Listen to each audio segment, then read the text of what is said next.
সেই মিয়া মুছলমানৰ সংখ্যা অসমত 38% হ'বগৈ।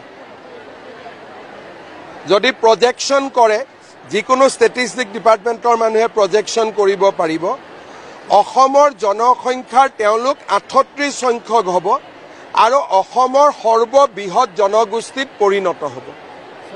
আৰু এইটো অসমৰ এটা বাস্তৱ সত্য।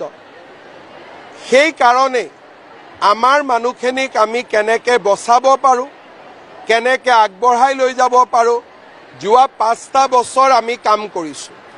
অহা বিধানসভাটো এই ধৰণৰ সমস্যাক লৈ দুখন খুব গুৰুত্বপূৰ্ণ আইন বিধানসভাৰ মজিয়াত আহিব। আজিয়ে মই ক'ব খোজা নাই কোন দুখন আইন, কিন্তু জাতি মাটি ভেটিক আগুৱাই লৈ যাবৰ কাৰণে দুখন আৰু ইম্পৰ্টেণ্ট বিধায়ক আহিব। যদি যোৱা 30 বছৰত আমি যোৱা 5 বছৰত কৰাৰ দৰে প্ৰচেষ্টা কৰিলোহেঁতেন, আজি হয়তো আমি সংকটত ভুগিব নালাগিলেহেঁতেন। যি নহওক, এতিয়া এখন যুদ্ধ আৰম্ভ হৈছে, ইয়াক আমি আকাংক্ষিত লক্ষ্যলৈ লৈ যাব লাগিব। স্থিতিটো ভাল হ'ব, কিন্তু এনেকুৱা সংগ্ৰাম আৰু 10 বছৰ কৰিব লাগিব। প্ৰেছাৰত ৰাখিব লাগিব। আমি আজি যেনেকৈ প্ৰেছাৰত ৰাখিছোঁ, তেনেকৈ আমি